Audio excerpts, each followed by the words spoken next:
अस्सलाम वालेकुम, मैं हूँ आरज़ू अंसारी। उम्मीद करती हूँ आप सभी खैरियत से होंगे। अल्लाह आप लोगों को ऐसे ही खुश रखे। बहुत सारे लोग ऐसे हैं जिनको दुआए कुनूत याद नहीं है। वो लोग नमाज पढ़ते हैं, लेकिन इशा में जो 3 रकात वित्र वाजिब नमाज अदा की जाती है, तो वित्र वाजिब नमाज पढ़ने में वो कंफ्यूज हो जाते हैं और उनका गुमान ये होता है कि हमें तो दुआए कुनूत याद नहीं है, तो हम वित्र की नमाज कैसे अदा करें। तो मैं आपको बहुत ही आसान तरीका बताती हूँ। अगर आपको दुआए कुनूत याद नहीं है तो आप किस तरीके से वित्र की नमाज अदा करेंगे। दुआए कुनूत जो है एक अहम दुआ है और इसको आका अलैहिस्सलातु वस्सलाम ने वित्र के लिए मखसूस दुआ बताई है। तो अगर किसी को दुआए कुनूत याद नहीं है तो पहले तो मैं यही गाइड करूंगी कि आप लोग दुआए कुनूत याद करें, लेकिन इस दुआ का कोई बदल नहीं है। ये दुआ इतनी ज़्यादा इम्पोर्टेंस रखती है, इतनी ज़्यादा अहमियत रखती है कि इस दुआ का कोई बदल नहीं है। लेकिन अब प्रॉब्लम ये है कि अगर दुआए कुनूत याद नहीं है और आप याद भी नहीं कर पा रहे हैं, फिर भी आप दुआए कुनूत याद करते रहिए। चलिए अब मैं आपको बताती हूँ कि वित्र की नमाज किस तरीके से अदा करेंगे। तो बताने से पहले मैं आप सभी लोगों से गुजारिश करूंगी, अगर आप हमारे चैनल दीनी जानकारी पर नए हैं और मेरी वीडियो को पहली बार देख रहे हैं तो हमारे चैनल को सब्सक्राइब करें, साथ में बेल आइकन को प्रेस कर दें ताकि आप लोगों को इसी तरह की वीडियो देखने को मिले, और साथ में एक प्यारा सा कमेंट भी जरूर कीजिएगा। तो चलिए अब मैं आप लोगों को बताती हूँ। सबसे पहले नियत करिए।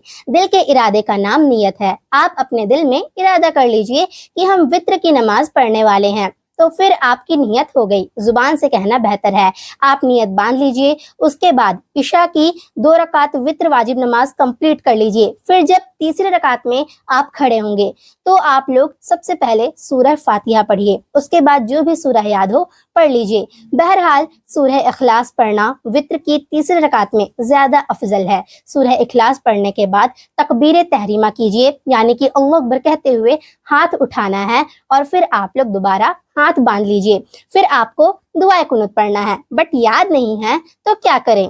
फिर आपके पास ऑप्शन है, आप इस दुआ के बदले मतलब दुआए कुनूत के बदले आप दुआए मासूरा में से कोई दुआ पढ़ लीजिए।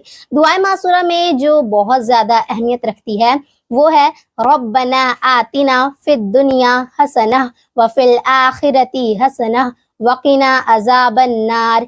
ये दुआ दुआए मासूरा में से है, नबी करीम सल्लल्लाहु तआला अलैहि वसल्लम से साबित है।